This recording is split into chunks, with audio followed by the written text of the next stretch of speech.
Inġeddu Malta flimkien. Din hija t-tema ta' konferenza li se titella mill-Partit Laburista bejn is-17 u l-20 ta' Settembru biex tħeġġeġ u tixpruna idejat u proposti ġodda li jġeddu u jfasslu l-futur ta' pajjiżna.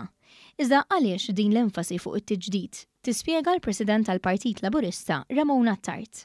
Bħal ma urejna f'din l-aħħar sena, it-tiġdid li sar kemm abbażi ta' partit kif ukoll abbażi tal-viżjoni ta' gvern għal pajjiż, il-konferenza nġeddu lil Malta flimkien ser tkompli turi sabiex kif dan il-partit huwa l-unika partit li għandu l-kredenzjali u l-kredibilità sabiex iġġedded lil Malta. Din il-konferenza se tkun mifruxa fuq 4 ijiem u se tara li tilħaq lil kulħadd minn kull rokna f'Malta u f'Għawdex. Iżda id-diskussjonijiet sansitra jibdew qabel.